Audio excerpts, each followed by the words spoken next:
ভারতকে কাঁদিয়ে বাংলাদেশের বিজয় উল্লাস। শেষ মুহূর্তে ইনজুরি টাইমে একদম রেফারির যখন বাঁশি বাজবে সেই রেফারির বাঁশি বাজানোর আগ মুহূর্তে শেষ গোলটা করেন সৌরভী আকন্দ প্রীতি, এবং সেই প্রীতির গোলে বাংলাদেশ 4-3 গোলের ব্যবধানে ভারতকে আজকে হারিয়েছে। বাংলাদেশ একদিকে বিজয় উল্লাস করেছে, ভারতীয় যারা ফুটবলার আছেন তারা চোখে পানি ঝরিয়েছেন, কান্না করেছেন। তারা কোনোভাবেই এই পরাজয় মেনে নিতে পারে নাই, কারণ তারা এতদিন ধরে যে ফুটবল খেলেছিলেন এবারের টুর্নামেন্টে সব আজকে ভেস্তে গেছে। তারা কেউই কল্পনা করতে পারে নাই যে বাংলাদেশ আজকে প্রথমার্ধে প্রথম মিনিটে তাদেরকে গোল দেবে, প্রথমার্ধে 2-1 ব্যবধানে বাংলাদেশ এগিয়ে থাকবে এবং দ্বিতীয়ার্ধে শেষ পর্যন্ত বাংলাদেশ জয়ের বন্দরে নোঙ্গর করবে। এটা তারা কেউ স্বপ্ন দেখে নাই এবং স্বপ্নেও কল্পনাও করতে পারে নাই।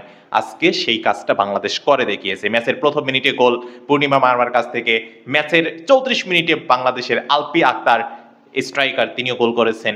এরপর সৌরভী আকন্দ প্রীতির যদি কথা বলি, তিনি করেছেন 49 মিনিটে এবং সেই সাথে 90+5 অর্থাৎ ইনজুরি সময়ে দ্বিতীয় গোলটি করেন। সব মিলিয়ে বাংলাদেশ আজকে 4টা গোল পায় এবং সেই সাথে ভারত পায় 3টা গোল। ভারত প্রথম গোলটা করেছিল 9 মিনিটে, দ্বিতীয় গোল 65 মিনিটে এবং তৃতীয় গোলটা পেয়েছিল 88 মিনিটের পরে 89 মিনিটে। সো ফাইনালি 89 মিনিট পর্যন্ত 3-3 সমতা, 3-3 সমতা ছিল।